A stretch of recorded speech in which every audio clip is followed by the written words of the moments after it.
mencoba menggambarkan, memodelkan gitu ya. Sebenarnya orang makan di luar rasa lapar itu tuh kenapa sih gitu. Secara teori tuh orang ngerti gitu kan. Mm-mm. Tapi prakteknya belum tentu linear gitu.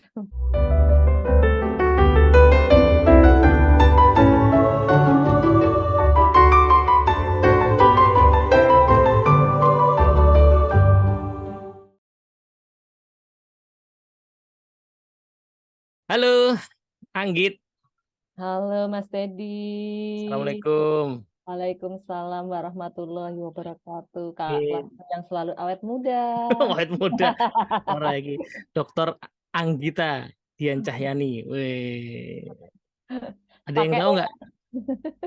Banyak yang tahu. Muridmu lebih banyak dari aku pasti. Ya lumayan Mas, sudah berapa angkatan. 10 tahun kan ya? Oke, Git, kita ketemu ini ya. Terakhir kayaknya zaman masih di Jogja ya. Iya, udah lama banget. Tahun berapa ya? Ya pokoknya pas aku agak mudaan lagi. Kamu ke itu, kamu ke Swedia kalau nggak salah. Wah, itu udah lama banget tuh tahun 2005, Iya 2006. bener tuh. Ah, iya, iya bener. Ya Iya, itu. bener Aku bener. tahu kok kisahmu ke Swedia itu kan pada masa itu kan sangat terkenal ya. Nah, iya loh. Nah, kalau zaman sekarang Terkenal. tuh orang tuh apa mahasiswa apa kayak dapat apa ke luar negeri itu kan udah agak biasa ya Betul, mungkin ya. betul, betul, Nah, betul. itu kan Iya, bener sih Mas, bener-bener. Sekarang itu senang sih lihat ya banyak beasiswa ya kan kayaknya gampang gitu loh. Mungkin ya tetap ada kompetisi tapi kesempatannya tuh banyak gitu. Sementara kalau hmm. zaman kita dulu kan kayak ya ampun ya kan. Makanya oh itu juga keberuntunganku. Oh iya pasti. Kayak itu. Cocok lah. Aku nggak beruntung soalnya nggak daftar juga waktu itu ya, jadi nggak berminat. Jadi Untung ya nggak daftar. Jadinya aku ya kalau daftar mungkin kita nggak bikin ini konten ini sekarang ya. Oke, teman-teman semua, ini adalah Dr. Anggita Dian Cahyani, teman semasa kuliah. Kalau nggak salah setahun lebih muda, tapi apa namanya karirnya bertahun-tahun lebih lebih tua. Jadi ini kita mau ngobrol-ngobrol ini, aku nggak tahu dia psikolog bukan sih, apa ilmuwan psikologi? ilmuwan psikologi. Ah, bukan psikolog ya. Jadi nggak berurusan dengan apa SIP atau Kakak, apa oh, STR. Esteller aja. Iya, jadi ilmuwan psikologi sekarang dosen, nanti kita tanya-tanya ngajar di mana dan perjalanan hidupnya kayaknya cukup variatif gitu. Nah, Gini-gini. kayak saya yang relatif stabil, dia agak variatif. Terus juga ada yang unik dari bidang yang didalami ya. Jadi awal mulanya kalau nggak salah tahun lalu aku misalnya nggak dan baru sekarang kepikiran pengen ngajakin bikin konten karena tahun lalu tuh lihat iklanmu itu tentang psikologi makan. Alhamdulillah akhirnya Mas Dedi Ah, tertarik ya untuk itu kan ini. agak aneh ya. Kalau psikologi perkembangan anak itu biasa dari dulu udah ada ya kan. Kemudian apalagi psikologi kesehatan secara umum masih agak banyak ya, psikologi olahraga gitu sih, siapa namanya kakak kelas kita Mbak Kumi itu Ya, ya kan, psikolog atlet itu dari dulu udah ada gitu kan. Psikolog industri organisasi apalagi udah dari dulu itu udah dibilang skrup-skrup kapitalis ya kan. Nah tapi ada psikologi makan ini apa sih, ntar kita coba tanya lah ya. Ya gitu, ya. eh boleh cerita dikit sekarang aktivitasnya apa aja? Eh, Aktivitasku ya sehari-hari ngajar, terus selain ngajar tuh kalau di tempatku aku tuh STR juga. Jadi kalau ngajar tok dosen itu kan namanya faculty member. Nah, Hmm, aku juga faculty member struktural. Jadi kayak ngurusin prodi juga gitu loh Mas Feb. kaprodi gitu. Bukan Kak Prodi, ngurusin prodi. Ah, iya, Kan nggak harus, bilangnya nggak harus jadi Kak. kaprodi juga nggak apa-apa. Orang memang umur-umur sekitar ya memang sudah waktunya. Males jadi Kak Prodi. Apa namanya itu jadi istilahnya ada bintang tamu Ya, Istilahnya jadi dosen dan karyawan di Oh, oke. Di BINUS ya. ya sebentar ini. Kampusnya yang mana tuh kampusnya? Kalau aku kampusnya kita tuh sebenarnya ada dua Mas untuk psikologi. Kita keluar ada di mana? Kemanggisan. Kemanggisan itu kan ada 3 tempat ya. Syahdan. Brek, dan Kijang. Ya, Mm-mm. jadi area Kemanggisan tuh di itu. Dan juga kita buka juga di Bekasi, psikologi Bekasi. Iya, Mana tuh Bekasinya? di Sumarekon. Wush. Ya, jadi kita ada di 2 lokasi. Nah, kebetulan Mm-mm. aku base-nya itu di Kemanggisan. Khusus yang Hmm. Kemanggisan. Tapi kalau ngajar ke Bekasi juga, jangan salah. Oh, gitu. Jadi kayak Luar setiap minggu biasa. ada waktu ke Bekasi. Wah, Jadi, kalau gitu kalau habis dari Bekasi mampir sebentar ke Pondok iya, Kelapa. lewat ya, iya iya betul betul. Lewat Lewat betul. tol. Oh, jadi di semua kampus yang ada psikologinya di rumah ngajar ya? Iya, iya. Karena kita sebenarnya Hmm. satu, cuman lokasinya aja apa namanya berbeda gitu. Jadi harus ya bagi-bagi lah. Oke, ngajar psikologi S1. S1 karena kita belum ada S2. Belum ada S2 ya? Oh, ya gimana Oh. ya? Mau nggak mau. Tapi S1 itu memang marketnya paling besar ya. Betul. Ya kan kalau udah S2, S3 itu kan sebenarnya secara bisnis kurang gede ya. Mau lompat. Kalau BINUS kan memang nature-nya bisnis banget itu. Jadi Betul, betul. BINUSian ya, padahal kamu bukan alumni BINUS kan? Kan. Justru yang binusian nggak sulit ya. Iya, disuruh ke BINUSian dia baru lulus tinggal tinggal wisuda kayaknya tuh. Iya, Nanti iya. jadi terima kasih buat BINUS yang sudah mendidik istri saya lagi. Oke, jadi sehari-hari ngajar di situ 4 kampus berarti ya? Syahdan, Kijang, Nah, Anggrek, kalau yang Bekasi. Syahdan Kijang Anggrek tuh istilahnya Kemanggisan. Memang Oh, satu mobile, area. tapi disebutnya satu Kemanggisan gitu. Oh, oke. Aku dulu sering ke situ. Zaman Hmm. masih rekruter, Pinus salah satu apa namanya kampus yang ramah buat company karena punya career center kan. Terus Oh sekarang kan iya, hampir semua udah punya ya, tapi dulu kan nah, dulu dia udah termasuk kita yang duluan ya. iya termasuk yang apa pelopor dan rapi gitu enak ke situnya. Jadi aku seneng dulu ke situ. Oke, nah terus kalau dosen tuh selain ngajar ngapain lagi sih? Tadi ngurusin Kak Prodi. Terus Ya, kalau prodi itu kan tugas struktural tadi ya, heeh, sebagai karyawan. Nah, kalau dosen tuh sebenarnya nggak cuma ngajar, kita tuh ada yang namanya Tridharma, 3 Dharma. perguruan tinggi itu ya. Ya, kalau di BINUS nggak cuma tri, tapi catur Dharma. Hmm. Jadi ada pengajaran, pengajaran tuh yang ngajar di kelas, tapi juga ada bimbingan academic advisory, ya kan? Terus ada Oh yang bimbingan skripsi. DPA ya gitu ya. Nah, betul. Ada bimbingan skripsi, ada bimbingan enrichment, itu loh yang ada internship, ada macam-macam di tempatku ada Hmm. macam-macam. Terus bimbingan-bimbingan yang lain, misalnya ada nanti masuk PKM apa apa gitu. Itu pengajaran. Hmm. Terus eh Dharma berikutnya adalah pengabdian pada masyarakat. Jadi berbagi ilmu ke masyarakat. Nah, makanya salah satunya Wis. misalnya lewat konten-konten kayak gini nih, gitu. Ya meskipun subscribe-nya belum banyak ya jutanya ini, jadi mohon dimaklumi. Gak apa-apa, kan namanya juga merintis ya toh. Terus berikutnya publikasi. Publikasi ini ya Hmm. tulis paper. Berarti artinya harus ada penelitian kan, Mas. Tiap tahun ya. Kalau di tempatku ya tiap tahun tiap semester Terus semester harus ada satu ada judul paper. satu, tidaknya satu paper gitu. Wih, berarti Terus papermu udah enggak 20 lebih dong 10 tahun. nggak selancar itu ya, mohon maaf ya, nggak seideal itu, mohon maaf semuanya gitu. Kalau untuk paper pribadi, jujur aku tuh sangat kurang gitu. Apa namanya, aku sendiri merasa kayak ya Allah, aku tuh nggak seproduktif itu gitu. Hmm. Karena tadi udah 1 2 tuh udah makan waktu belum ngurusin prodi. Tapi itu alasanku sih.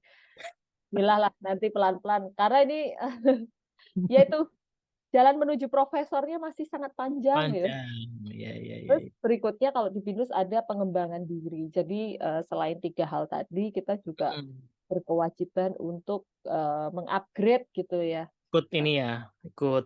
belajar lagi gitu ya, Oh, konferensi berbagai gitu-gitu ya. berbagai macam hal sih, pelatihan apalah, macam-macam lah gitu. Oke oke. Jadi nggak Itu cuma ngajar KPI-nya ya. ya. Iya, iya benar. Ada KPI-nya. Jadi kalau kayak aku tadi ada KPI sebagai dosen tadi Mm. dari 4 nilainya 4 Dharma tadi. Terus KPI struktural juga ada. Jadi Jadi tadi ditambah struktural sekarang. ya struktural ada sendiri. Jadi nanti digabung, dibagi gitulah. Gabung dibagi jadi bonus gitu ya. Amin. Alhamdulillahirobbil alamin. Atau tukin kalau di tempat lain. Iya, Oke, oh iya. gitu ya. Jadi dosen kayak gitu ya kurang lebih ya. Mungkin buat teman-teman yang apa pengen tahu. Aku terus terang nggak tahu ya. Jadi dosen itu detailnya ngapain aja kan cuman tahu dari luar ya. Ya, betul. Karena Ya, aku lagi kuliah juga. Jadi cuman lihat dari luar tapi dan lihatnya kan cuman practically paling banyak pas ngajar kan. ya, ya, Pas ya, ya, penelitian kan betul. Nggak nggak mesti kelihatan. lihat gitu. Apalagi pas pengabdian masyarakat ya. Jadi Ini lihat sekarang. yang kayak gini. Oh, oh pantesan dosenku sekarang banyak bikin konten YouTube. Mungkin itu pengabdian yang cukup gampang ya. Asli loh, banyak loh. Jadi dosen kampusku tuh lagi bertebaran sekali di banyak YouTube channel gitu. Mungkin salah satu Kali alasannya strategi. ini. Nanti ku tanya kalau ketemu lah. Apa motivasi yang sebenarnya? Oke, Aduh. oke. Iya, Nah, iya. Kak, dulu kan tadi ke cerita ingat waktu masih di kampus berarti ya. Itu kan Anggit kan ke Swedia kalau nggak salah ya. Iya, Itu betul. apa S2 atau Itu cuman S1, tukaran? S1 Hmm, pertukaran pelajar. Jadi aku tuh agak hmm. agak beruntung dalam hal tukar menukar. S1 aku dapat tuh di Swedia. Waktu S2 Hmm. aku dapat lagi tuh di Belanda dan lebih lama. Jadi memang Wush, hidupku dipenuhi dengan pertukaran. luar biasa. Oh, maksudnya S2-nya tukaran dulu juga atau memang full Pertukaran tapi full tapi 1 tahun. Jadi kayak ya kayak apa? separuhnya? Enggak. Jadi yang S2 tuh lucu sih Mas ceritanya. Waktu itu aku ikut ada student exchange master gitu ya. Ya udah daftar. Terus 1 tahun ya kan. Habis itu pas aku pengumuman keterima dan mau berangkat itu tuh sebenarnya aku udah lulus karena S2 aku tuh cuma 1 tahun 5 bulan. Di mana tuh? GM. Loh, kok iso? Oh, bisa sih ya, 1 tahun 5 bulan. Nggak tahu gaya banget. Wih. Oh. Ya, intinya gitu. Jadi waktu Mas mau berangkat minta surat izin kan disuruh bikin pakai materai. Tapi Anda harus menyatakan bahwa akan kembali menyelesaikan karena banyak kasus-kasus yang pergi terus keenakan nggak selesai-selesai Pulang. kan. Hmm. Nah, udah tuh. Terus dalam hati, ih aku kan udah lulus. Aku kemarin udah ujian gitu ceritanya. Lo kok malah jadi ria? Tapi ceritanya gitu. Eh, pengalamanku ke luar negeri itu Oh, gratisan gitu. gratisan. Tapi kan S2-nya itu yang ke Belanda itu. Berarti Oh masih enggak, tiket juga ya? masih di UGM. Aku anak UGM sejati. Oh, S3 juga? Oh. Enggak. S3, nah S3 karena aku sambil bekerja, apa namanya, cari yang riset base. Hmm. Kalau riset base kan nggak ada kelas ya. Hmm. Ada pun juga hanya sifatnya misalnya 1 minggu sekali kita bimbingan atau ada workshop-workshop gitu. Nah, ya sudah. Jadi aku ambil salah satu yang menyediakan seperti itu di Unpad, Universitas Pajajaran di Bandung. Hmm. Dan juga dari segi geografis kan masih terjangkau Dekat. ya dari Jakarta Iya. gitu. Jadi, ya udah aku ambil itu. Aku masih tetap sambil kerja full time. Jadi Hmm. waktu S3 tuh aku setiap hari Kamis atau hari-hari lain ketika memang harus hadir, aku Hmm. ke Bandung pulang pergi. Jadi kayak setiap Kamis udah PP. familiar banget sama Gambir kan enak Oh, naik naik kereta kereta. ya?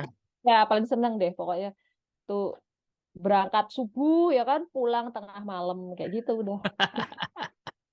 Tapi seru ya jadi kayak punya pengalaman kenangan-kenangan lah. Ya, Oh, di sana ada S3 by riset ya? Berarti nggak ada kelas ya nggak ada, yang 1 semesternya itu kan biasanya kan ya?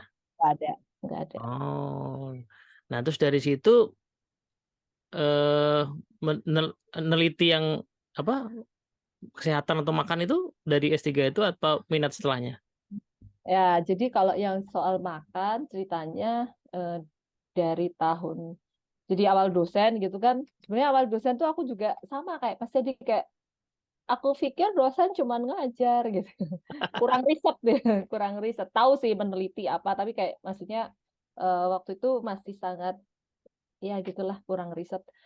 Udah terus ngajar, oh ternyata ada ya tanggung jawab untuk menulis dan sebagainya. Nah, oh Hmm. kalau itu aku harus ini dong menemukan satu hal yang memang aku tuh seneng gitu. Apa ya? Nah, pencarianku pun dimulai gitu. Kayak awalnya tuh aku tertarik dengan proses decision making. Terus Hmm. habis itu kayaknya tentang karir juga bagus karena kan decision making tuh terlalu luas ya. Jadi Ya. bukan in career lah gitu. Terus tapi kayaknya aku tuh nggak terlalu ini deh. Jadi masih gonta-ganti, gonta-ganti, gonta-ganti, gonta-ganti.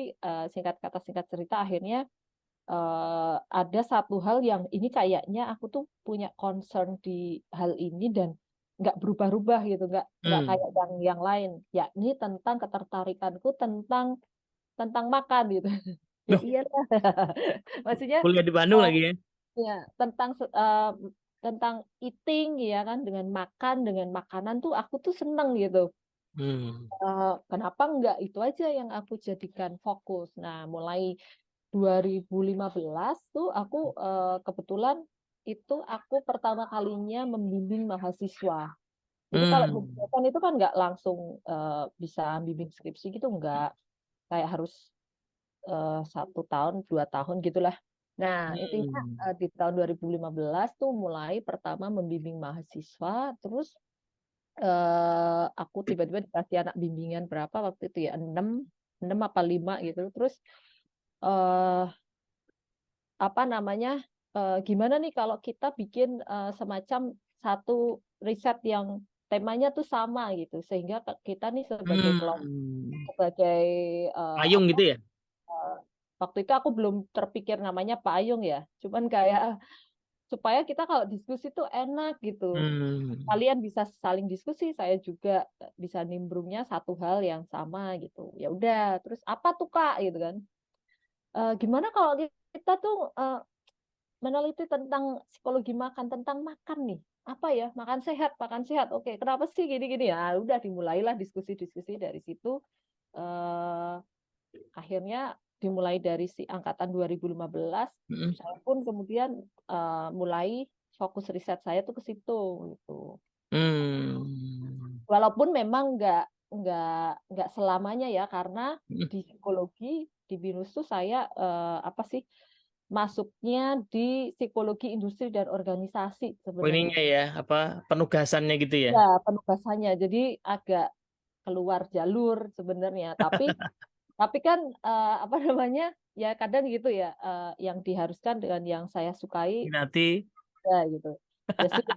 Gimana caranya supaya bisa tetap apa nyambung gitu. Nah, nyambung Hmm. itu memang kadang nyambung, kadang enggak. Gitu.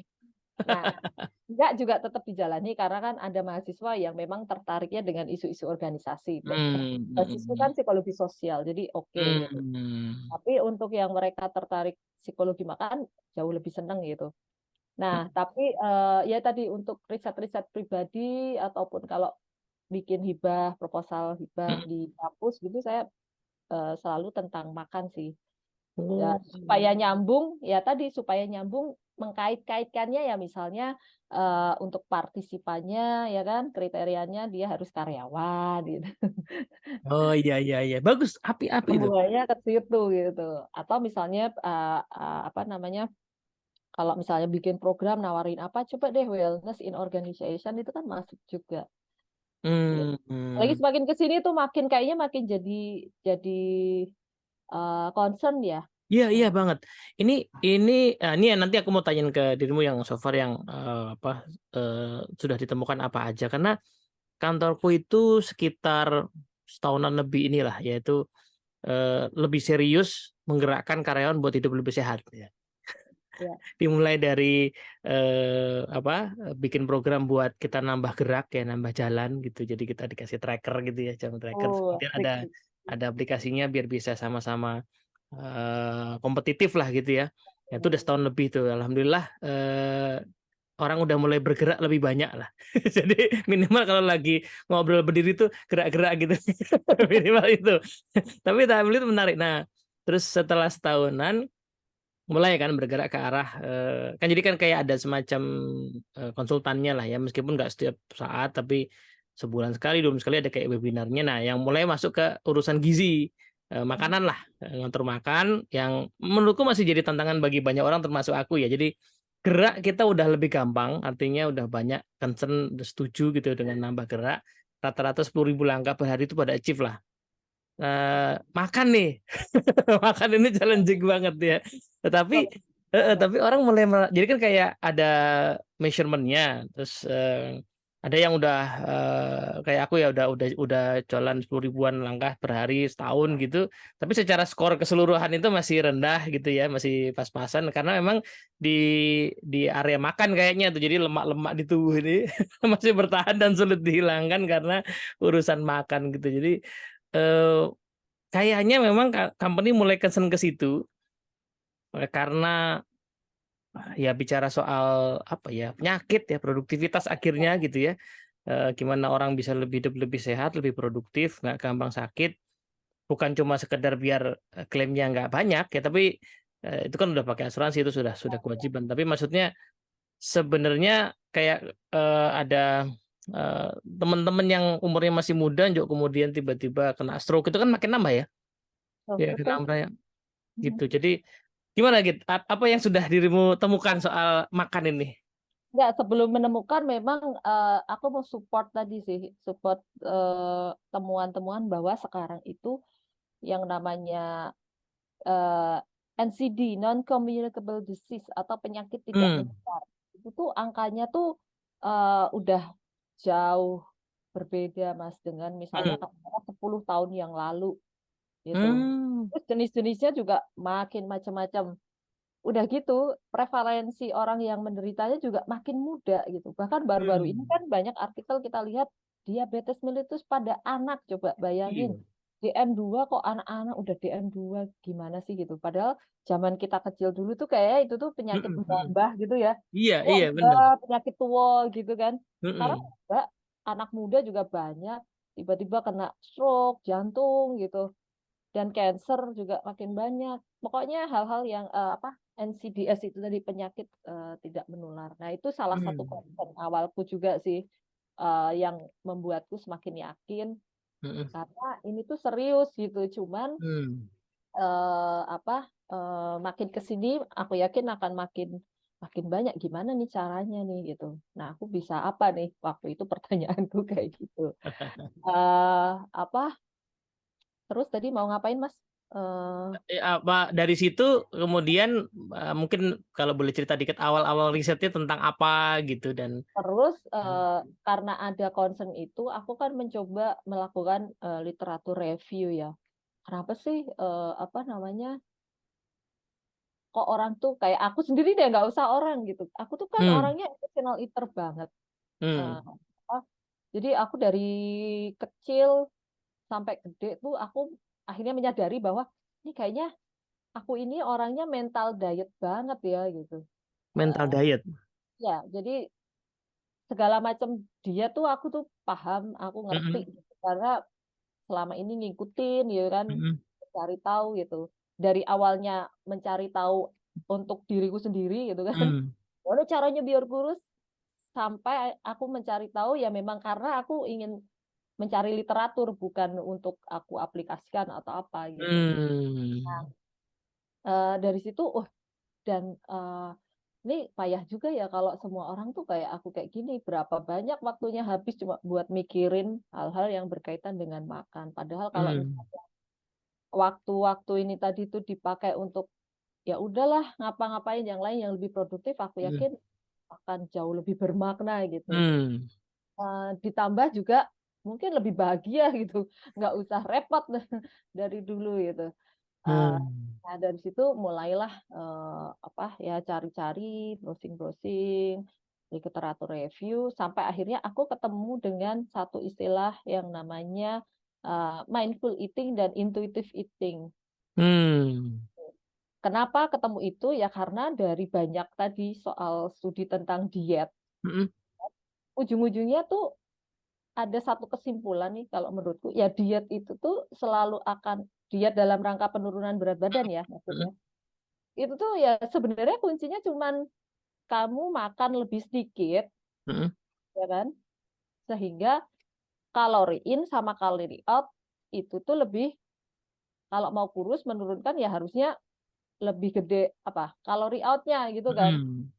Ya udah sesederhana itu gitu, mau Mm. pakai metode diet A B C D itu intinya tuh sebenarnya cuma itu gitu. Mm. Nah, cuman diet ini adalah apa ya istilahnya, metodenya kali ya supaya orang Mm-mm. tuh mana sih yang buat seseorang tuh lebih nyaman Lebih pas gitu menjalannya, ya. ya kan, sehingga Hmm. tadi tujuan untuk apa kalori defisitnya tuh tercapai. Sebenarnya Hmm. poinnya tuh kan itu. Mm-mm. Wow, betapa mudahnya. Kenapa kita selama ini di apa sih kayak banyak dicekokin dengan ini itu kita Hmm. harus keluar uang dan sebagainya gitu. Nah, dari situ akhirnya kayak ya ini sebenarnya sesuatu yang semua orang tuh bisa, semua Mm-mm. orang ngerti. Dan kalau ilmu ini tuh bisa apa sih? Bisa terbagikan dengan baik, sebenarnya kesehatan kan milik semua gitu, nggak harus Iya. nunggu orang yang punya duit atau apa. Nah, itu tadi aku cari tahu sampai akhirnya berkenalan dengan mindful eating dan juga intuitive eating. Hmm. Nah, intinya ya pada dasarnya manusia itu kan apa namanya sudah diberikan kemampuan terbaik ya, yakni rasa Hmm. lapar dan kenyang. Gitu. Hmm. Kan apa sih itu tools yang dikasih Allah dari kita gitu. Hanya Hmm. saja kemudian ada masalah pengasuhan, ada masalah Mm-mm. macam-macam yang akhirnya itu tuh jadi hilang gitu. Mm-mm. Apa sih kita kadang lupa, oh ya nggak sempet lapar tapi udah makan mulu karena tadi Hmm. keadaan kebiasaan gitu. Nah, oh berarti challenge kita sebenarnya adalah mengembalikan ini lagi nih gitu, Mm-mm. supaya orang itu kalau memakan kan makan untuk memenuhi kebutuhan nutrisi, ya balikin Hmm. lagi fitrahnya gitu. Harusnya ya Hmm. diawali dengan sesuatu yang sifatnya memang Mm-mm. kebutuhan tubuh juga, bukan karena mata, bukan karena Mm-mm. hidung, bukan karena telinga atau karena yang lain-lain gitu. Mm-mm. Jadi as simple as that. Nah, dengan orang itu bisa kembali lagi ke Mm-mm. fitrahnya ini, sebenarnya akan membantu tuh bagaimana dia tadi nggak jadi mungkin masalah-masalah penyakit dan sebagainya itu nggak akan eh, membludak gitu ya, gitu karena ya udah sesuai kebutuhan aja. Terus satu, terus kedua sekarang kan kita tuh semakin apa ya, hidup kita tuh semakin mudah tapi juga nggak Mm-mm. mudah. Mudah, Mm. mudahnya misalnya sekarang banyak teknologi yang membantu kita, alah mau makan tinggal Ya, telepon. Dulu malah kebayang mm. ya mau makan nelpon ya. Paling nggak kan harus jalan ke Jalan warung. keluar dari Nah, kos-kosan ya. ya itu kan udah paling mudah kan, beli itu Mm-mm. kan udah paling mudah. Sekarang dimudahkan lagi dengan cuman dari jari gitu. Belum lagi dengan pilihan-pilihan makanan gitu. Atas Mm. nama misalnya sekarang orang tuh mulai giat apa kuliner, bikin Mm. rasa yang enak.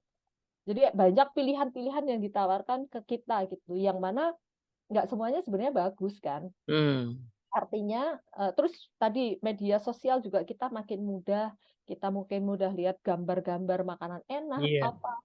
Intinya tuh kita sekarang tuh udah terpapar gitu, Mm. terpapar dengan lingkungan yang ya akan membuat kita makanan atau apapun yang berhubungan dengan Mm. makanan itu sesuatu yang challenging gitu, atau Mm. istilahnya namanya obesogenic environment atau environment lingkungan yang membuat menggemukkan gitu istilahnya. Obisogenik istilahnya ya.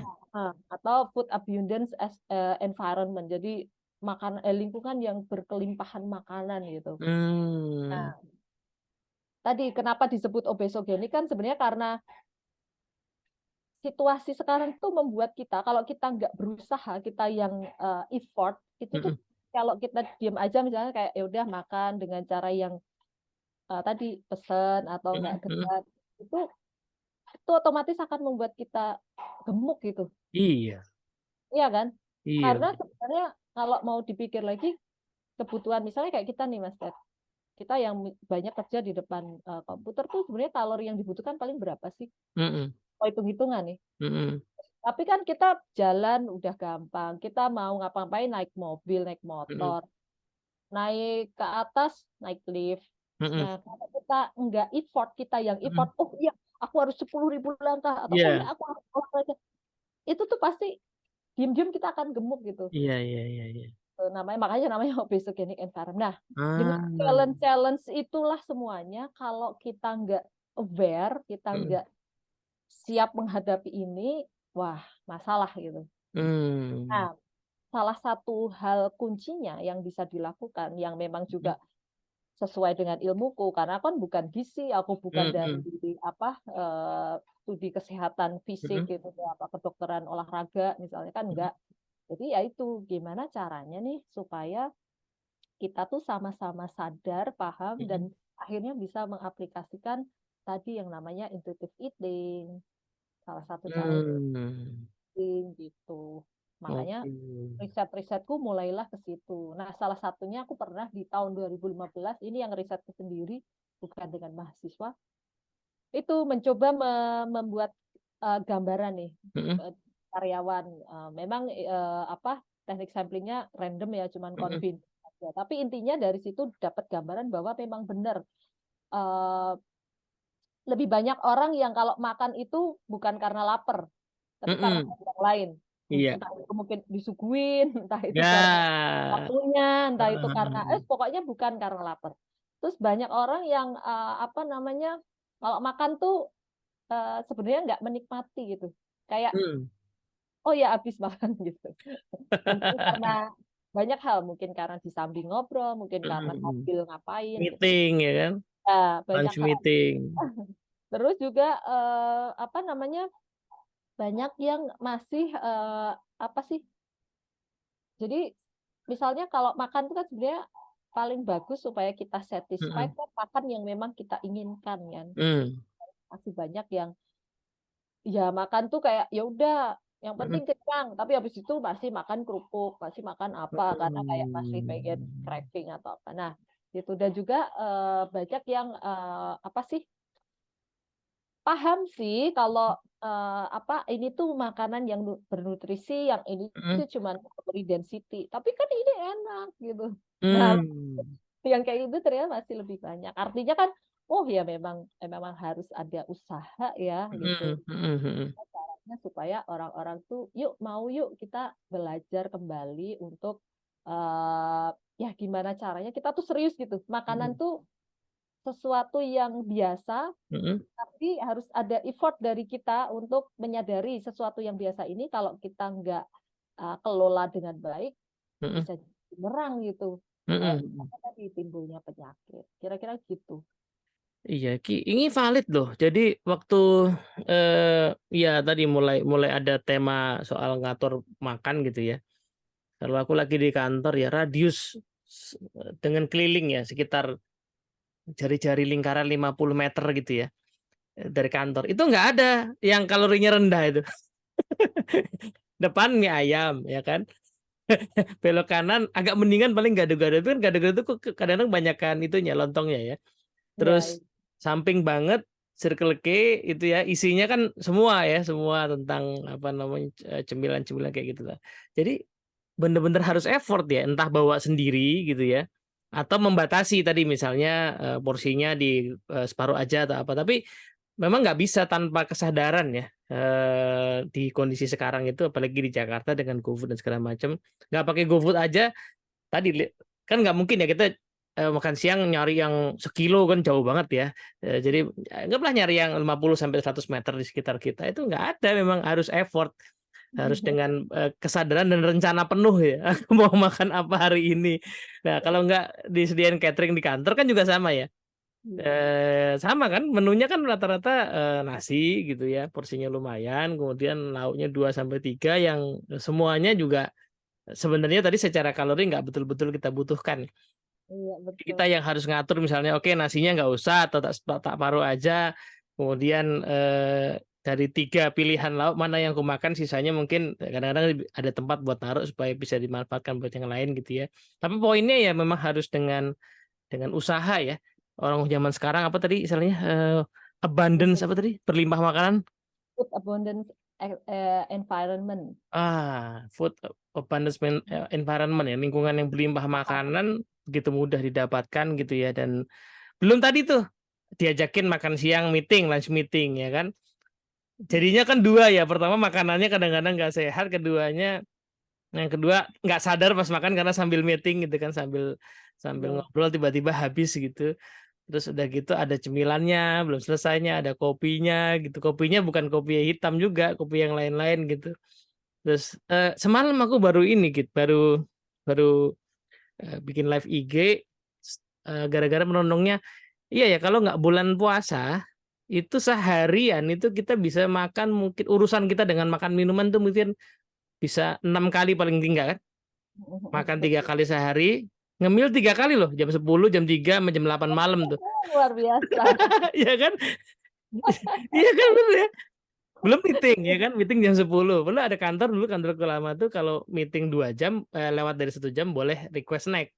Oh, wow.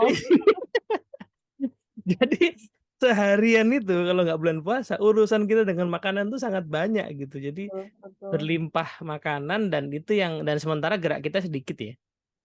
Harus Ya, effort pula tadi ya. betul. Apa namanya? Dan titik tekanku adalah ya sebenarnya makanan itu kan sesuatu yang netral karena Hmm. mau gimana pun tuh kita butuh makan gitu ya. Hmm. Lalu siapa aja mau presiden juga butuh makan, bukan presiden juga butuh makan gitu. Nah, oleh karena itu apa namanya? Gimana caranya supaya ya hubungan kita ini tuh baik dengan makanan gitu. Supaya Hmm. nggak usah saling mengganggu kan gitu maksudnya. Dengan demikian ya kita bisa lebih produktif untuk hal yang lain. Hmm. Plus juga ketika waktunya makan atau apa, memang Hmm. itu sesuatu yang memang kita butuhkan gitu. Nah, aku ada tuh Mas, aku punya di Udemy, aku punya course Hmm. yang membangun hubungan yang baik dengan makanan. Oh, Nah, course-mu itu? boleh itu gratis. Oh gitu. Coba tak browsing sekalian. Wah ya, aku mau habis ntar browsing lah. Di Udemy ya, Udemy kita Indonesia berarti ya. Ya, Udemy ya, itu gratis silahkan. Oh. Memang itu kualitasnya masih kurang bagus nanti. Dalam rangka ini juga, dalam rangka pengabdian masyarakat, bukan? Itu dalam rangka apa ya? Ya salah satu diseminasi lah dalam dari apa yang aku teliti. Oh, itu disertasi bukan tadinya? Bagian, tapi bukan nggak masuk di penelitian disertasi, tapi Hmm. apa ya kayak dari disertasi itu semakin membuatku yakin bahwa oh, ini tuh ilmu yang bermanfaat untuk dibagikan gitu. Oh, oke oke. Nah, kalau kalau gitu gini gitu, apa namanya, boleh nggak kami orang orang kantoran ini dikasih dikasih sedikit tips soal tadi ya. Jadi situasinya kan memang tadi ya, obesogenic environment ya. Kita ada hidup di lingkungan yang memang cenderung bikin obesitas ya. Aku aja anggaplah aku delivery training berdiri, tapi berdiri itu nggak banyak. Jadi dulu aku ngerasa kalau ngajar di kelas itu sehari, kan aku ngajar tuh biasanya sehari 2 hari 3 hari gitu ya, ngerasanya banyak melangkah ngerasanya gitu, tapi paling nggak nyampe 5.000 ternyata setelah diukur ya. Iya, Ternyata iya. nggak sebanyak itu ya. Capek tapi nggak sebanyak. Estimasi doang. Berestimasi gitu kan. Jadi padahal aku ngajar kan pasti berdiri kebanyakan, tapi kalau ngajar online ya pasti nggak berdiri, tapi kalau ngajar onsite pasti berdiri. Jadi di kantor apalagi, di kantor kan gerak pasti kalau nggak sengaja sedikit. Nah, tapi terutama soal makan nih kita ada gimana kita bisa berlatih ya. Sementara tadi misalnya eh, dietnya jenisnya macam-macam, cuman intinya kan satu tadi ya, kalori kalori intake lebih sedikit daripada kalori outnya gitu. Itu kan apa ya? Bagiku ya itu masih abstrak gitu loh. Apa Ya, yang ya. apa yang bisa bisa Saya bisa kami kita kami coba latih ya. tips praktis gitu ya. Apa kira-kira mungkin ya? Nah, jadi sebelum berbagi tips praktis, aku sebelum pandemi sih ya, itu aku beberapa kali Mm, saat pandemi juga pernah jadi kayak diminta untuk ngasih talk gitu ya ke mm, perusahaan, salah satunya IBM. Hmm. eh, apa ya soal gimana sih gitu. Ayah saja nih ini kayaknya ini apa sih aku yang berpikir ini kognisiku sih, bukan bukan berarti mereka seperti itu. Tapi yang aku rasakan tuh setiap kali aku kasih materi tuh Mm-mm. ini challenge juga. Jadi kayak masih masa sih gitu doang ya gitu doang mah aku juga bisa gitu. Jadi ada Hmm. itu padahal kalau kalau aku lihat ke riset atau kan pengalamanku berarti berapa Mm-mm. 8 tahun itu memang atau aku sendiri gitu ya memang itu tadi secara teori itu orang ngerti gitu kan Mm-mm. tapi prakteknya belum tentu linear gitu makanya Hmm. itu justru challenge-nya di situ gitu jadi aku ingatkan kalau emang udah tahu tipsnya ya Mm-mm. dilakukan jangan cuma Mm-mm. tahu-tahu doang nggak ada manfaatnya Mm-mm. gitu. Nah apa yang harus dilakukan pertama nih sebenarnya kalau untuk diet aku tuh nggak pro ya aku Mm-mm. eh, karena banyak hasil penelitian menunjukkan bahwa em, ya justru mental dieting itu yang Mm-mm. membuat kita itu jadi kayak bumerang gitu loh Mas. Mm. Kita terlalu memikirkan, nggak boleh ini, nggak boleh ini, nggak boleh itu, nggak boleh ini. Dia Mm. malah kayak mau semua gitu. Oh, Mm. itu satu kan nggak bagus. Yang kedua Mm. kalau mental dieting itu jadi seolah-olah yang jadi tujuan itu sekedar gue pengen kurus, gue pengen nurunin berat gitu. Mm. Padahal ya memang itu indikator yang kelihatan ya gitu. Mm. Kalau misalnya oh kurusan konon menurut BMI atau IMT indeks Mm. massa tubuh itu jadi oh jadi ideal mas apa. Tapi Mm. balik lagi sebenarnya IMT itu tuh apakah itu indikator satu-satunya kan enggak gitu. Karena Mm. biasanya banyak juga orang yang kurus gitu tapi Mm. begitu dicek lemak tinggi apa kolesterol gitu. Mm. Jadi maksudku itu penting. Aku nggak bilang bahwa oh berarti kegemukan nggak apa-apa dong gitu atau obesitas sentral tuh yang perutnya doang Mm. yang gede nggak apa-apa dong nggak juga gitu. Ya itu artinya tanda gitu yang kamu Mm. harus sadari gimana caranya kamu harus bisa kembali lagi kan seperti seharusnya kamu gitu. Tapi Mm. jangan jadi indikator satu-satunya gitu. Mm. Ya kan? Jadi kayak pertama-tama mindset kita yang harus dibangun gitu. Jadi Mm. tujuannya ya mau sehat, mau well-being-nya lebih bagus, kita lebih bahagia, lebih santai itu tadi dalam hidup, nggak terlalu kepikiran makanan Mm. Mm. nanti makan ini nggak bagus, makan itu nggak bagus, aduh aduh itu kan juga nggak bagus juga gitu. Intinya biar hidup kita tuh lebih bahagia. Wah. Nah, Mm. apa yang bisa dilakukan? Itu tadi satu, bangun mindset itu dulu. Ya, karena makanan itu kan berkah itu loh. Apapun Mm. jenis makanannya kan sebenarnya baik selama halal dan tidak berlebihan. Mm. Itu mindset itu yang harus dibangun dulu. Kemudian berikutnya ya tadi belajar untuk kembali mengenali introspective awareness kita. Apa sih tadi kayak kemampuan lapar dan kenyang itu terutama Mm. gitu. Karena dari situ aja tuh itu tuh udah penyebab banyak hal. Misalnya kayak kalau kita nggak mampu mengenali rasa kenyang kita, barangkali kita jadi zolim sama tubuh kita yang harusnya udah Mm. dimakanin, belum dimakanin ya kan? Akhirnya banyak terjadi Mm. kasus mah. Itu kan juga Iya, nggak iya, bagus iya. juga gitu. Jadi emang harus sadar, oh kalau memang ini, aduh ini kita bisa belajar tuh. Mm. Misalnya katakanlah yang namanya lapar itu skala 1 sampai 10 gitu ya. Mm. Mm. Satu itu extremely hungry gitu ya. Mm. Udah kayak lemes gak bisa ngapa-ngapain. 10 itu extra food coma yang sampai kekenyangan tapi yang sampai mau pingsan. Nah, Mm. idealnya kan kalau kita makan tuh ada di katakanlah lapar itu ada di 5 ya. Mm. Yang lima yang yang enam yang real ya, yang yang real ya, real 5 gitu. 6 gitu ya. Nah, berarti 4 itu kan udah agak-agak lapar tuh. Mm. Nah, kalau 4 udah agak-agak lapar ya kita cek apa sekarang gimana misalnya kayak oh ini udah sebentar lagi emang makan ya sudah berarti bisalah kita Mm. tunggu. Tapi misalnya ini tuh udah 4 ini Mm. kira-kira 30 menit lagi nih saya udah jadi 5 nih udah lapar nih harus Mm. makan. Tapi masih banyak kerjaan ya mungkin kita bisa sedia dulu apa kurma atau apalah gitu untuk sedikit menunda gitu. Mm. Kalau memang terpaksa belum bisa makan maksudnya. Mm-mm. Kalau emang bisa makan, nah itu waktu yang sangat ideal kan untuk makan. Mm-mm. Ya udah makan. Nah, terus Hmm. kalau memang udah 6 7 Mm-mm. kan 7 itu 6 7 katakanlah udah kenyang tapi Mm-mm. nggak yang kekenyangan, Mas. Hmm. Nah, ya udah kita stop gitu. Banyak orang yang dengan berbagai alasan yang paling sering adalah tanggung nih masih gitu kan. Oh iya, eman-eman ya. Eman-eman atau misalnya enak banget gitu kan. Heeh. Nah, Sayang itu karena cuma satu. saya kan.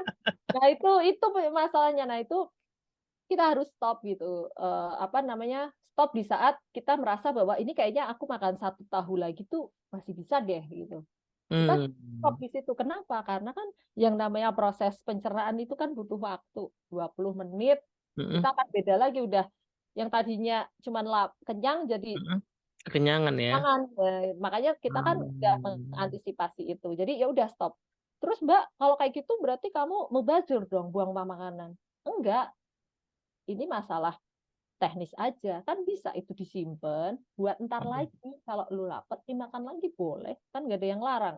Hmm. Manajemen aja gitu. Nah, Hmm. gitu. Jadi Tapi nggak enak Mbak kalau udah dingin gitu. enak. Ya berarti apa pelajarannya? Next, next berarti ini porsinya nggak perlu sebanyak itu gitu. Oh, Ah. oh, next berarti bisa langsung. Tapi kan ini emang satu gitu. Ya udah bisa langsung dibagi. Yang satu masuk kulkas. Besok bisa diangetin lagi atau apa. Kan kita dilahirkan untuk berpikir. Ya udah pakainya mikir yang kayak gitu-gitu. Ya Oh, kan? oke oke. Udah gitu. Nah, itu sih. Jadi ketika udah kita ngerasa udah cukup walaupun masih bisa satu lagi gitu Hmm. tetap. Hmm. Ya kita belajar untuk fair sama tubuh kita. Hmm.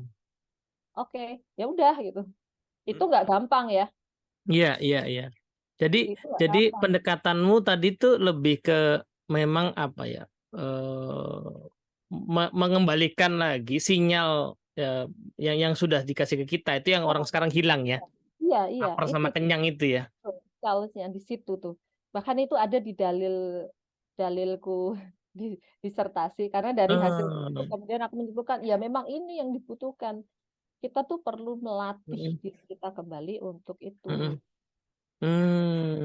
Melatih kembalinya mengenali rasa lapar sehingga kita butuh matang. Nah, di luar bicara soal, jadi bahkan jauh bicara soal oh makanan ini kalorinya tinggi rendah itu entar dulu gitu ya. Tapi Ntar poinnya dulu. adalah sadar nggak sama sama rasa lapar yang muncul Ya, ya, butuh diisi dan sama rasa kenyang yang sudah mulai muncul ya. juga gitu ya. Nah, itu jadi itu yang kedua. Nah, terus kan pertanyaannya gimana caranya tuh aku supaya bisa itu paham lapar kenyang itu gitu. Hmm. Ya satu jelas harus dengan latihan gitu kan. Kita membiasakan kita Hmm. melihat diri aku tuh ini laparnya nomor skala berapa ya? Aku ini kenyangnya skala berapa? Hmm. Mungkin di awal-awal kan masih kayak gitu Hmm. ya Hmm. Mas, kayak Hmm. harus latihan dulu. Nanti lama-lama kan udah tahu nih. Wah, ini udah nggak bisa ditunda makanya atau wah ini udah cukup nih aku satu lagi bisa tapi kalau aku iniin pasti masalah nih. Kita Hmm. akan udah Hmm. paham, bukan pinter juga gitu. Hmm. Nah, itu. Nah, caranya itu. Kemudian Hmm. yang lain, tapi kan Mbak kadang ada hal yang lain, misalnya eh, emotional eating, Iya. misalnya tadi hedonic, apa lingkungan yang penuh makanan. Hmm. Gimana nih caranya ngatasinya gitu? Ya ngatasinya balikin lagi ke soal yang lapar kenyang tadi. Hmm. Plus, nah ini agak masuk ke risetku ya yang Hmm. disertasi. Jadi, sebentar, sebelum cerita aku boleh minum ya Mas izin. Monggo minum. Aku dari tadi minum. Aku Cuman, dari mohon maaf, aku ngomong, nyediain kamu kopi, tapi aku cuman punya ya yang bohongan aja gitu kayak gini ya kan. Ya. wah enak sekali Mas Bet. Gitu. Eh, tadi aku sampai mana ya? Masuk Aku ke keterusan, masuk ke muter, riset muter, tadi. muter, muter. Oh Masuk ya, ke riset katanya. disertasi. Jadi disertasiku itu adalah sebuah proses perjalanan yang sangat panjang, perjalanan spiritual. Jadi awalnya, ini agak ceritanya agak muter-muter nggak apa-apa ya. Hmm.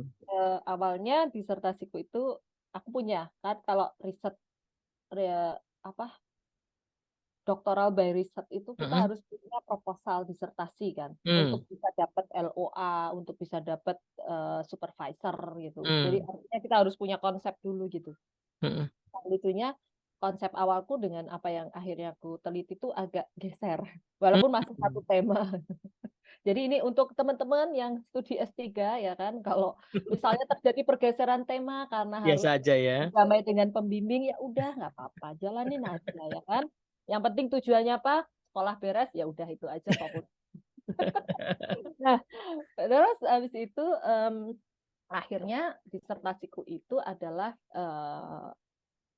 mencoba menggambarkan, memodelkan gitu ya, sebenarnya orang makan di luar rasa lapar itu tuh kenapa sih gitu.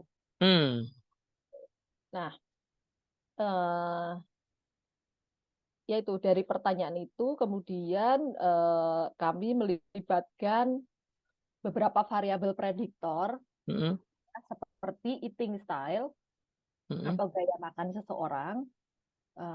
Gaya makan tuh ya kayak kecenderungan yang dimiliki oleh seseorang gitu ya. Mm. Dan juga hedonic hunger. Hedonic hunger Mm.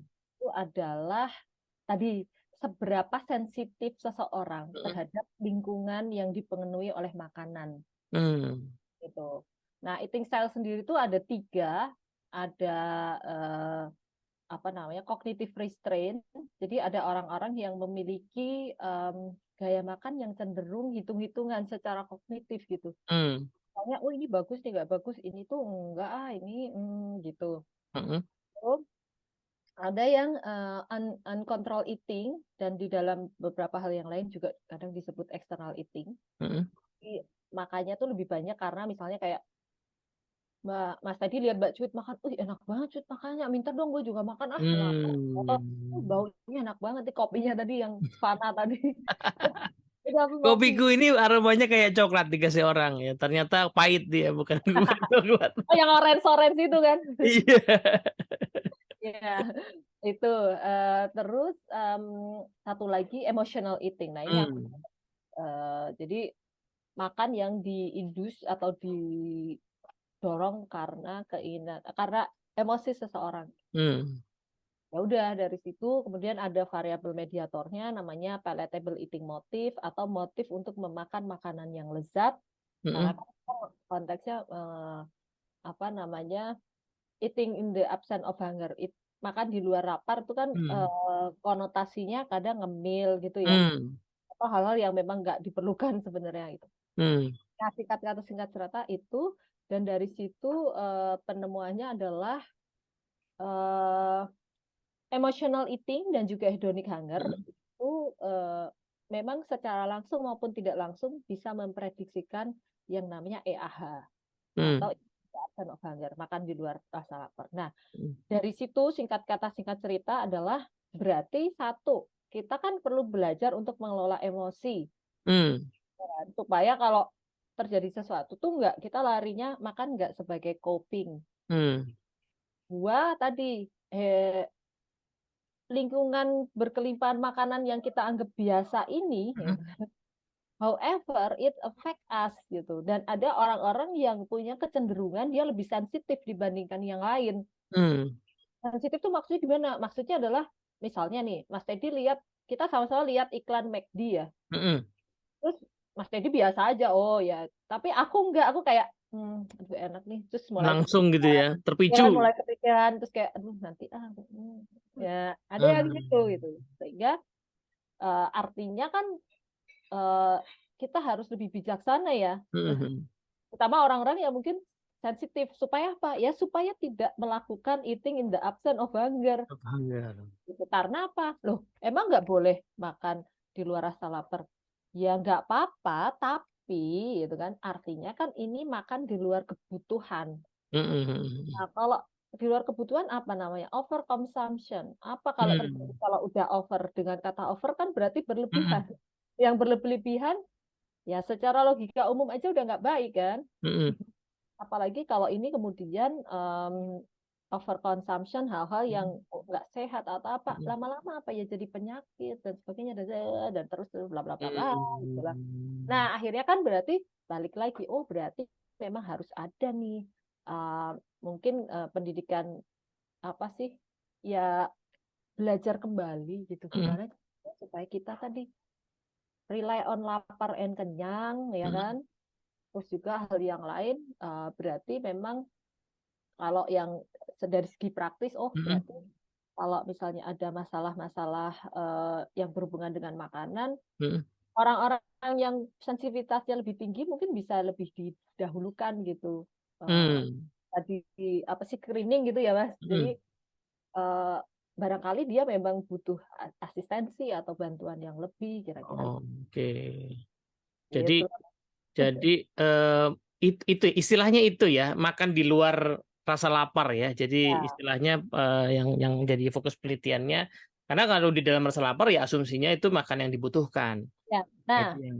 challenge-nya adalah Nah, eh, hidup kan hanya sebentar ya. Sebentar heeh. lapar. Sebentar-sebentar lapar ya juga sih. Ya tadi karena ada orang-orang yang apa eh, lihat yang lain makan pengen makan, Mm, emosi dikit makan, bingung, bosen, aduh sambil nunggu podcast mulai, udahlah saya ngambil dulu deh gitu, gitu. Dan juga memang secara biologis ada mekanisme yang membuat orang ketika dia under stress itu mm. tuh akan mencari rewardnya tuh dari makanan Nah gitu. itu. Apa mendorong munculnya kortisol misalnya itu kan kayak Mm, butuh kelegaannya adalah dengan makan gitu, dan makanannya biasanya cenderung makanan-makanan yang enak yang tasty gitu ya. ya, sebagai semacam kompensasi ya.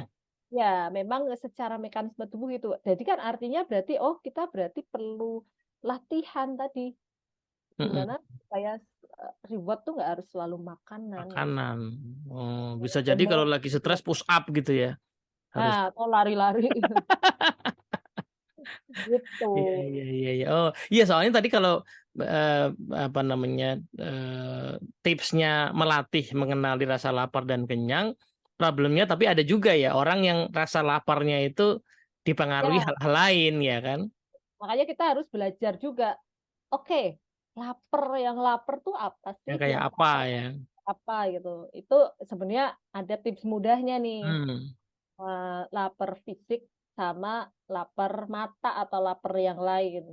hmm, Eh, Salah satunya adalah kalau lapar beneran hmm, itu tuh biasanya ada sensasi fisik kayak hmm. perut kering kering kering gitu ya apa. Hmm, Ada orang yang mungkin sininya agak lapar gitu. hmm. Lapar kok sininya yang berat. Ada aja ya. Ini biasanya sih perut ya crawling. Hmm, Tapi itu juga kalau mau di mau diteliti lebih lanjut itu juga masih panjang karena apa? Karena tadi food abundant environment itu tuh hmm, jadi membuat gimana ya? Jadi kayak lingkaran setan gitu loh Mas, karena kita nggak buru-buru melatih, hmm, akhirnya crawling itu kan harusnya mekanisme alami ya. hmm. Bahkan bisa terjadi karena rangsang yang lain, bukan Iya. karena. Nah, itu makanya oleh karena itu sebelum itu jadi lebih parah, Hmm. tuh, ini ayo kita harus mulai nih melatih melatih benar-benar melatih lapar dan kenyang yang Nah, sesungguhnya. iya, iya. Nah, balik Meskipun lagi possible juga bahwa reaksi fisik lapar beneran tuh kadang-kadang menipu juga possible, mungkin ya. possible gitu. Makanya Hmm. sebelum itu jadi benar-benar parah gitu ya, ibarat Hmm. penyakit, ya ayo kita mulai dari sekarang, jangan nanti-nanti udah semakin lingkungannya semakin canggih terus kita jadi Hmm. kayak salah gitu. Nah, balik lagi tadi mengenali lapar dan kenyang. Kalau artinya ada sensasi fisik dan dia kan nggak tiba-tiba ya kalau lapar, Hmm. ya nggak mungkin tiba-tiba Hmm. kita lapar banget nggak, pasti ada sensasi dikit, makin Oh. berkembang gitu. Hmm. Hmm. Nah, kalau lapar mata biasanya tiba-tiba nggak ada hujan nggak ada angin kok Ngelihat. tiba-tiba makan ya kan, kayak Hmm. belangkemen kalau kata orang Jawa. Kalau inget-inget tapi kan gue 5 menit yang lalu barusan makan ya. Ah, poin sadarnya itu yang penting ya. Ya, itu. Jadi kalau Mm. lapar yang lain selain fisik tuh biasanya tiba-tiba. Terus makanya kalau apa kita bisa bilang kalau lapar fisik tuh laparnya tuh di bawah tenggorokan Hmm. sebabnya. Kalau lapar mata itu di atas tenggorokan. Lebih ke sensasi di lidah gitu ya, di mulut ya, Iya, habis lihat iya. terpicu ya. Kayak oh rasanya enak atau tadi lihat lihat orang lain Hmm. gitu. Eh, itu Hmm. bisa kan dilihat dari situ. Terus Hmm. kalau lapar beneran itu biasanya kita bisa cek nih karena mekanisme tubuh pencernaan itu kan ada waktunya ya. Jadi Hmm. kayak gini, tadi sarapan nih Mas Dedi jam 7 gitu. Hmm. Terus jam 12 lapar. Mungkin benar itu lapar gitu. Karena kan udah Hmm. beberapa jam dari tadi apa Makan proses terakhir ya. terakhir gitu. Jadi Hmm. sangat mungkin gitu.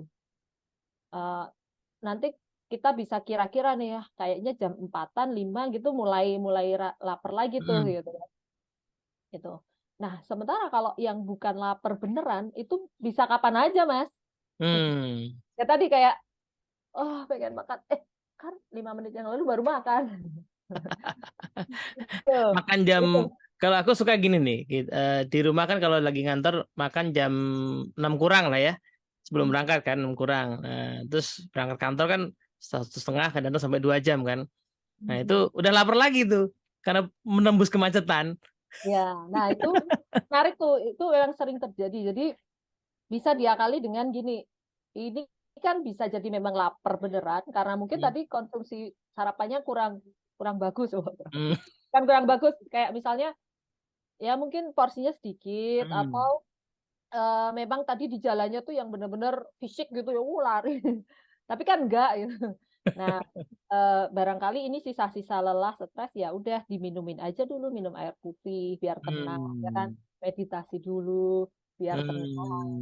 Bener Hmm. nggak? Masih lapar nggak? Kalau emang masih kayak iya nih perut gue udah perih banget ya udah makan aja gitu. Oh, itu Tapi tadi ada sensasi fisik ya, lambung ya, gitu kan. tapi tadi kalau emang udah nih udah hilang ya, Hmm. ya udah jangan diterusin kalau kadang Oh, kan kita aduh tanggung nih tapi iya iya iya iya. itu terus hal yang lain tuh kalau lapar yang fisik tuh Mas ya itu tuh kalau kita udah isi tuh Hmm. udah makan biasanya hilang oh iya udah nggak perih lagi nih perut gitu tapi kalau yang lapar selain fisik tuh biasanya mau kita mau udah makan 2 ceting juga Hmm. kayak kayak masih aja lapar masih Hmm. pengen lagi gitu oh kalau Hmm. udah kayak gitu kan sering juga tuh aku juga sering ngalamin ini kok aku kayak bentar gue kenapa ya gitu pasti aku akan kayak aku tuh kenapa ya kayaknya aku Hmm. stres apa gimana nih apa kenapa nih gitu karena ini udah tanda-tanda sebenarnya bukan lapar beneran Fisik ya. ya Oh, oke, selain oke. itu juga kalau emang itu lapar setelah makan tuh kita kayak puas tenang gitu Hmm. ya tapi kalau bukan lapar fisik biasanya macam-macam gitu sensasinya kayak entah itu yang masih mau makan lagi entah itu yang kayak ya gue ngapain sih ya makan ini ya Allah gitu Hmm. jadi justru bukan ketenangan tapi Tapi kalau penyesalan ya. halan gitu Hmm. walaupun kalaupun mau di ini tapi kan kadang ada orang nih yang udah sebenarnya makannya biasa tapi dia nah itu berarti perlu dirujuk tuh jangan-jangan ada Hmm. hal yang lain gitu Ada aspek-aspek lain di tuh fisiologisnya mungkin ya. tuh Oh, oke, oke. atau atau psikologisnya Oh iya, mungkin juga. Iya, ya benar-benar. betul seperti itu Jadi mas jadi intinya makan itu begini. Mungkin untuk membedakan ya bidang bidang penelitiannya Anggit, kalau dokter gizi kan bicara mungkin lebih ke arah tadi ya, pengaturan keseimbangan gizi segala macamnya. Tapi Anggit menyoroti behavior ya, habit gitu ya, perilaku orang gitu. Dan ternyata memang ya banyak ya unsurnya orang bisa makan di luar eh, rasa lapar itu gitu ya, karena memang tadi ya situasi kita sekarang berlimpah makanan paling tidak untuk kelas menengah ya gitu ya, kelas menengah kan nah begitu. ya betul betul jadi salah satu ciri sorry mas aku Hmm. ngekat nggak nih Nggak apa-apa. salah satu eh, ciri yang lain dari obesogenic environment itu adalah kan tadi berkelimpahan makanan, gampang Hmm. banget akses makanan dan makanan-makanan yang available itu tuh Mm-mm. makanan-makanan yang sebenarnya dari segi nutrisi tuh nol, ya Hmm. dikit. Tapi dia sebenarnya cuma kalori dense doang gitu. Nah, ini memang ciri khas negara-negara maju dan berkembang ya, untuk semua Iya, negara ya berarti. Ini iya, kayak iya, ciri-ciri modernisasi itu loh. iya, iya, iya, iya, Nah, kayak makanan-makanan ultra processed food segala macem iya. gitu. Nah, mungkin timbul pertanyaan, loh berarti kan UPF itu kan salah satu tanda modernisasi, dua adalah Mm, salah satu usaha nih supaya orang tuh bisa lebih gampang gitu ya, lebih mm, aksesibel. Iya bener gitu. Itu aku sih setuju dengan hal itu. Aku juga makan kok UPF dan sebagainya gitu. Tapi yang menjadi masalah adalah ketika orang ini nggak sadar nih bahwa oke itu ada banyak, bukan mm. berarti lu mesti makan semua loh, bukan Iya, berarti lu mesti itu terus loh gitu.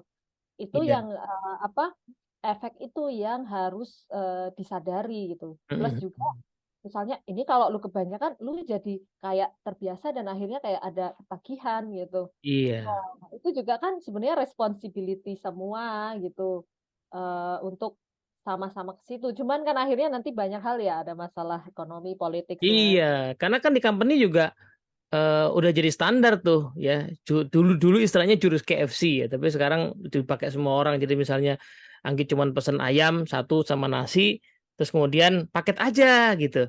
Lebih Iya, murah gitu. Padahal kan nggak belum tentu orangnya butuh ya, tapi karena ditawari dan oh iya boleh deh gitu ya, tawarin minumnya gitu ya. dari hitung-hitungan, oh iya ya, cuma tambah 1.000 udah dapat banyak Heeh. gitu. Nah, jadi akhirnya mengesampingkan tadi yang oke dari segi ekonomi memang ekonomis, tapi halo, Mm-mm. aku gimana? Nah, itu kan challenge ya buat kita, sehingga kalau aku tuh mimpiku adalah dengan banyak orang mulai Hmm. memahami ini, ya muncul gitu kesadaran untuk bahwa ini kalau nggak aku yang punya kontrol, Mm-mm. taking Mm-mm. control of myself, nggak Mm-mm. ada yang akan ngingetin elu gitu. Iya, iya. Ini menarik loh. Aku jadi kepikiran hal lain sebenarnya ya. Ada istilah kemarin aku baca itu. Ini mungkin lebih ke arah sosiologi ya. Gastrokolonialisme ya. Jadi penjajahan perut. Tapi bahasnya itu di Papua. Orang yang Hmm. biasa makan sagu di Orde Baru kan dipaksa makan beras ya kan.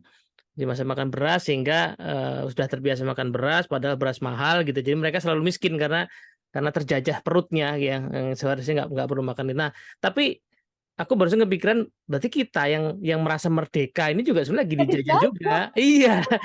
jatuh di bawah penjajahan, Mas Ted. selera selera kita lagi dijajah perut kita tuh lagi dijajah kan perut kita segini aja kan ya segini. Nah pengusaha makanan tuh lagi memperebutkan space ya, Ya, supaya bisa masuk lebih banyak gitu. dan sayang kita nggak sadar kalau dijajah. Iya bener juga. Nah, makanya itu ya mungkin aku impactnya cuman kecil sedikit demi sedikit gitu. Makanya Mm. aku seneng Mas Teddy ini, barangkali kan Mas Teddy punya pangsa sendiri yang nanti oh yang liatin Mas Teddy atau Mas Teddy sendiri kalau ngobrol, oh ya ternyata gini, jadi makin ke share ilmunya, jadi Iya, makin ke iya, iya. situ. Itu satu. Walaupun ada juga nih ideal, aku punya cita-cita juga. Mm. Oh, kalau gitu, selain dari individu, Mm. sebenarnya environment itu kan perlu juga ya dibangun. Mm. Nah, salah satunya kayak kalau tadi Mas tadi udah kasih contoh, banyak orang jualan tuh kan mie ayam, apa Mm. Mm. gitu. Nah, mereka kayak gitu tuh ya nggak bisa disalahin karena kan Iya. mungkin ya taunya itu, Yes. pasarnya juga maunya itu ya kan. Terus ya udah berarti harusnya ini jadi tugas kita kita loh yang paham untuk gimana mengedukasi orang-orang ini supaya banyak loh lu tuh yang bisa Alternatif lain ya. dijual, ya yang bisa dijual Mm. dan dengan pilihan yang lebih sehat dan nggak perlu modal mahal juga gitu. Karena Mm. tuh kayak aku di rumah tuh sering, bukan aku sih, ibuku, jadi aku cuman kayak punya ide terus ibuku yang eksekusi. Makan makanan yang em, dari kita sendiri gitu, kayak singkong apa itu kan sesuatu yang Mm. murah tapi bisa diolah menjadi makanan yang enak dan lebih bernutrisi gitu. Mm. Nah, abang-abang yang itu kan mungkin nggak ngerti juga dia. Satu sisi kalau misalnya nggak yakin dengan pasar, pasar itu kan sebenarnya bisa dibentuk. Iya, iya, Karena iya. selama ini aku yakin banyak juga orang-orang yang sebenarnya mulai sadar, tapi nggak ada pas mau beli. Ya Iya, udahlah. iya, Jadi bener. sebenarnya harus ada nih langkah gimana ya caranya siapa nih yang bisa untuk nemuin ini nih Nemuin, bener. dan Ya, memulai gitu. kayak tadi itu aku misalnya anggaplah mau ngemil ya.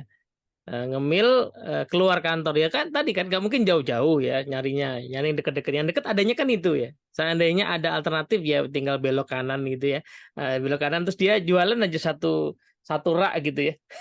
Satu rak cemilan yang lebih sehat dan affordable soalnya kan misalnya apa kalau kayak ke Circle K gitu ya kita apa sih misalnya anggaplah yang dianggap lebih sehat kayak Soy Joy gitu ya kan harganya emang lebih mahal juga.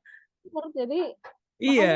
ya apa itu yang abang-abang itu sebenarnya eh, apa sih harusnya justru diedukasi. Karena kadang aku pernah tuh, lu ngomong kayak gitu-gitu kan kasihan tuh yang orang-orang kecil. Loh, justru itu gimana caranya kita ngedukasi karena dia tuh nggak tahu gitu. Coba dia tahu, coba dia Iya, tahu iya. dan dia yakin, oh iya bener ya yang aku lakukan. Nah Oh selama jadi ini kan profesor tuh gitu lagi gitu.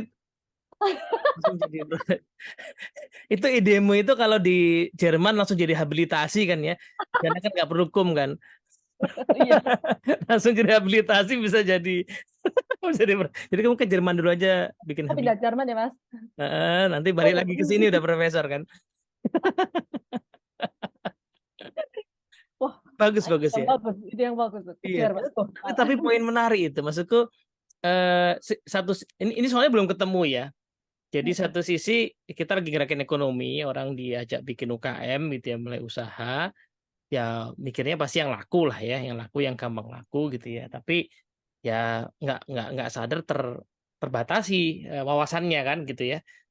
Padahal di sisi lain ada khazanah gitu keilmuan yang bisa jadi apa namanya pengisi pengisi wawasan gitu. Betul kita bisa bikin usaha UKM mungkin warung gitu ya atau cemilan-cemilan atau makanan yang sekaligus menyediakan tadi nutrisi yang sehat dan memadai lah buat masyarakat yang sebenarnya pengen butuh cuman ya nggak ada pilihan yang nggak banyak gitu kan. Iya, itu Mas. Cuman memang kalau aku sendiri merasa aku sendiri kekurangannya adalah eh, ya karena udah sibuk sok-sokan tadi eh, kayak ini kan idealisme ya. Mm-mm, Nah, aku mm-mm. nggak sempet ngurusin itu. Aku tuh harus teriak-teriak kemana? Aku harus ngapain sih? Gitu. Ini Nah, gimana sih? Nah, itu yang masih nanti aku cari tahu. Coba nanti Mas Febri. ngobrol sama Sandi Uno lah kan dia yang banyak ya mungkin kalau dia nonton ini barangkali dia jadi kepikirkan dia lagi oh iya juga ya gitu kan dia orangnya hidup sehat ya dia belum ketemu sama Anggita Dian Cahyani aja Dulu jadi ketemu cuma foto doang gitu doang. iya, belum ngomongin risetnya belum ketemu ya. Padahal bagi dia sih tinggal oke butuh berapa ya gitu. Nanti mungkin di BINUS bisa ada pusat studi makanan ya. Ya mudah-mudahan Apa Mas. udah ada? Belum. Oh, belum. Di Indonesia Belum. ada nggak sih yang punya psikologi Hmm, gitu maksudnya kayak Center of uh, kayaknya Food belum Studies ada apa? ya.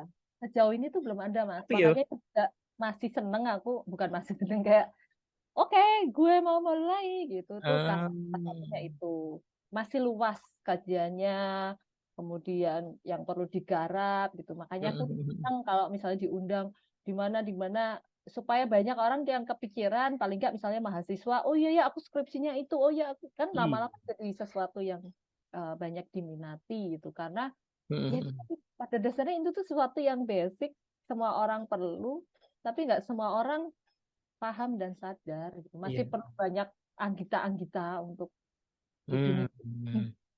Api. Belum ada ini ya, perkumpulannya sesama peneliti bidang itu gitu ya. Belum ada ya. Belum, cuman aku pernah suatu hari ikut apa sih waktu itu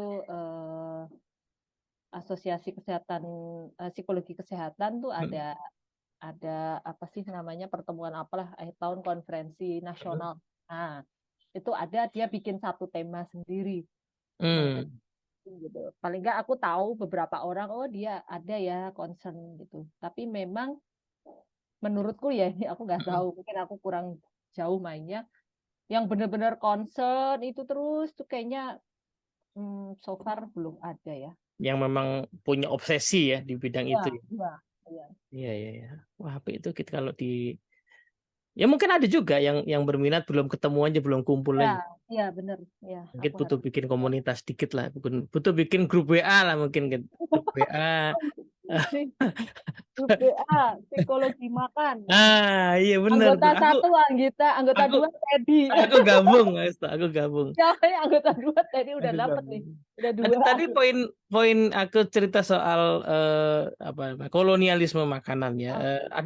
Ada satu buku menarik judulnya Apa? eh, Merusak Bumi dari Meja Makan. Pernah pernah baca nggak?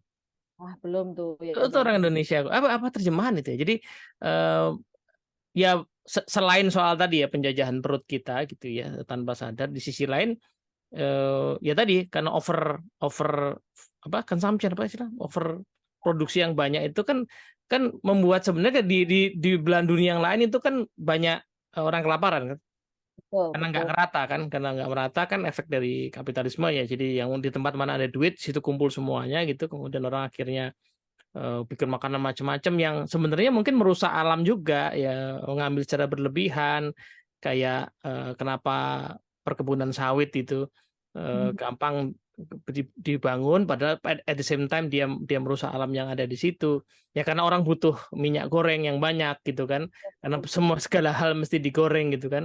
Ya. Ini bukan aku membela Pokoknya enak loh. ibu yang kemarin itu yang komen yang sempat viral bukan tapi aku setuju bahwa ya, kan kita semua digoreng kan gitu jadi otomatis ya butuh minyak goreng yang banyak akhirnya butuh perusahaan sawit yang banyak gitu jadi meja makan itu memang possible untuk merusak Betul, merusak betul. apa namanya dunia ya merusak bumi gitu. Oke oke oke oke gitu nih wah ini sebenarnya bisa panjang sekali karena Oh, tadi bisa panjang sekali, nggak selesai-selesai, Mas. bercerita sedikit soal ini tapi karena ini hari libur jadi jangan kelamaan mengambil waktunya. Moga-moga Anggit next time bersedia ini ya tak ajakin lagi. Siap. Meskipun sekali lagi yang nonton belum tentu banyak gitu tapi Eh, tapi kalau ada satu dan kemudian dari satu ini dia yakin, kemudian iya dia, udah. iya benar benar benar benar. Karena Ada ini yang kan aku ya, kan ada komunitas NLP kan. Nah, itu tahun ini teman-teman itu relatif setuju bahwa komunitas ini kan ngomongin soal kebanyakan bahas soal pikiran, yang ngelola pikiran, ngelola perasaan, gitu, nah ini produktivitas. perlu dibantu tuh kayak gitu-gitu. Lah Kayaknya ya, nah, salah. nah, tapi tahun ini ada sebuah kesadaran, akhir tahun kemarin ada kesadaran bahwa eh, member komunitas kita tuh banyak yang masih gendut-gendut gitu ya. Jadi terus mulai ada cita-cita. Ini idenya dari salah satu pengurus ini. Iya, kita kan punya ilmunya sebenarnya untuk bangun habit yang baik gitu. Jadi, tapi belum diarahin ke situ. Ya, kita pengen eh, salah satu targetnya ya orang yang aktif di sini tuh, oke pikirannya bisa terkelola, damai gitu segala macam, oke lah. Tapi di sisi lain tubuhnya kalau bisa sehat ya. Ini orang-orang ini sehat gitu, punya habit yang kemudian secara finansial sejahtera ya. Oh, Itu tiga. dan kita semua. Itu tiga. Nah, jadi kayaknya nanti ini akan tak sebarkan ke teman-teman. Jadi barangkali bisa memantik diskusi lebih lanjut. Ya, Mas. Thank you banget, Anggit udah berkenan untuk mengisi YouTube channel yang sederhana ini, yang seadanya. Nanti next time mungkin kalau memungkinkan kita ngobrol langsung ya. Jadi kayak ceritanya, cuman peralatanku belum canggih sih. Jadi belum kayak yang kamu bikin di kampus itu. Itu kan kampus punya. Itu ada studinya wes sekarang ya. Ada sementara ya, ada kita.